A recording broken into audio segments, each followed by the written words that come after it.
Sizlar bilinglar, mana zamon juda murakkab. Hozir aytyapti katta davlatlar.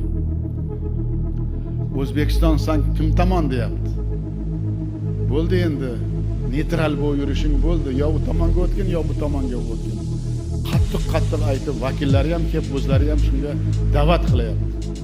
Bizga kerak O'rta Osiyoda O'zbekiston 36 million bo'ldi.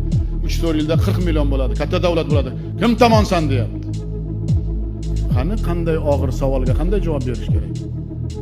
Savol javob bitta. Bir tomonman.